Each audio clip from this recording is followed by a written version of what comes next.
Bizim Agrobank Aksiyon tijorat bankining Mingbuloq filialida Bekov boshlig'i Rahimjon G'olibjon bo'laman. Sizlarning mahallada berilayotgan kreditlar bo'yicha mas'ul shaxsman. Hozir bugungi kunda bizda yuridik tadbirkorlarimiz uchun 312-sonli qarorimiz mavjud. Ya'ni prezidentimizning 2024-yil 7-sentyabr kungi tadbirkorlar qo'llab-quvvatlash uchun ajratgan kreditlar mavjud. Ya'ni bizning tuman hozirgi kunda 5-toifa tuman hisoblanadi. 5-toifa tuman hisoblanganligi uchun bizda yuridik shaxslar uchun kreditlar foizi 19% tashkil qiladi. Ya'ni 7 yilgacha bo'lgan muddatga beriladi.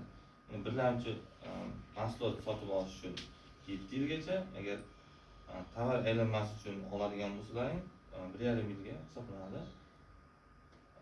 Agar mabodo yuridik shaxsda rahbari ayol kishi bo'lsa, ayol kishi uchun 2% chegirma bor. Ya'ni 17% qilib beriladi.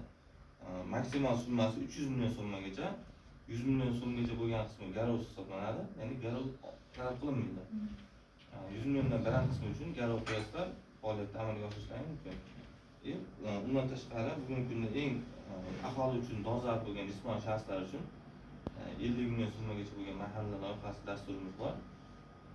Unga foizi 25%, yili 5 yil, ya'ni 60% hisoblanadi. Sizlarga eng ma'qul keladigan kreditlar shu bo'lyapti hozirgi kunda.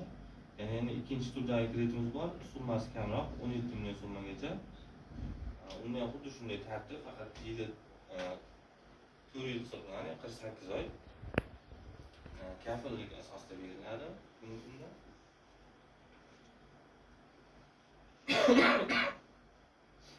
Kafillik asosida beramiz. Kafillarning bo'lsa mahalladan turib, mahalla hokim yordamchisi yoki rais tafsilotnoma orqali olishlari mumkin.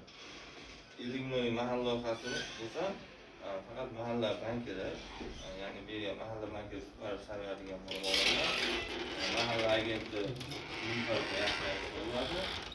Bular bergan tafsilotnoma orqali o'zimizning tashkilot